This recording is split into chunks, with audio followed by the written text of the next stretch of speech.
What I felt coming through the book festival was I kept ringing in my ears this notion that people don't read anymore, publishing is in crisis. And yet here I was, the place is overrun with kids, and kids rushing into the bookshop picking up their books. And then there was a couple of events that really drove it home to me. There was the Vidal Sassoon event. I don't know if anyone was at the Vidal Sassoon. It was the highest concentration of hairdressers you've ever seen in Edinburgh. And if anybody thinks that the hairdressers don't read, they should have been there. And the following night, Anthony Bourdain, the New York chef, there they all were, all the chefs of Scotland had come to Charlotte Square. So, I mean, do you think, Cathy, that people are reading? Does this demonstrate people are reading, or am I just living in a fantasy world? Well, I do. I'm absolutely delighted that my book Grass, as a teenage novel, was even included. I think it was wonderful, the scope that they had for the Tesco Summer Reads. And I do a lot of school visits, and I find a lot of the children in the schools read and enjoy reading, and teachers and librarians are absolutely brilliant at encouraging them to read, and doing all sorts of things to make them read, to get them reading, to enterprises that get children reading. So yeah. I think children. And Grass? You talked about Edwin Morgan earlier, and when I was at high school, first, second year, we studied Eddie Morgan's The Computer's First Christmas Card. And I thought, wow, this is different. This isn't pole-faced, this isn't cerebral, this is just having fun with words, and having fun with the sound of words. And I really got into Eddie Morgan as a result of that. Right. But at that time there were no book festivals. Kids didn't get taken to book festivals to meet writers because there were no book festivals. If you were lucky, you might get one writer a year would come and visit the school and catch a very, dozy, sleepy lot of sort of third years or fourth years on a hot day in a classroom. I mean, you've been there, Don, right? Yeah.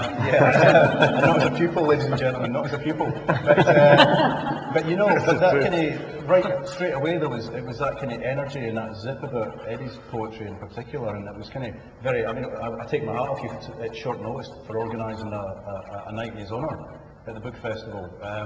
We were very lucky another author had died and left a slot. It's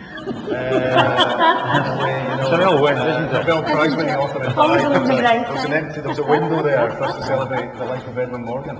Well spotted, Ian. I wasn't going to mention that. But no, I did feel, but there was that generosity about his poetry as well, and the fact it was incredibly accessible. And I think that's the thing, is that, if books are accessible, if books are available, people will read them. Yeah. I mean, one thing I was going to say about your book, Cathy, Grass, and again, I don't know how many of you have read it, but it's a book for teenagers.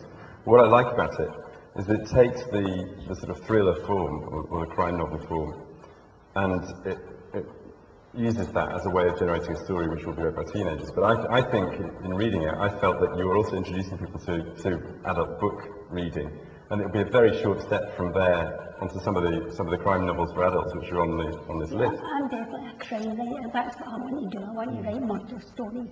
Yeah. I mean, you've got a junior wing, you get the junior wing in the seat. No, but I don't. I think junior wing is wrong. I mean, if it's a good story, it's a good story. That's what I agree. You know what I mean? I mean, I'll read young adult titles if it's a good story, and I would expect young adults to be reading adult titles if they're enjoying the story as well. Yeah. I don't see much differential between them. I mean, it is another rung on the ladder of literacy, I guess is what it is. Yeah. And there are rungs on that ladder that are currently missing, which is why I was thrilled to see a graphic novel on the list. Because comics is what I started reading. That was what got me into reading, was comics, and sadly DC Thompson isn't as prolific as it used to be. So a lot of the comics that were available for boys aren't there anymore. But young adult titles are there that never used to be there.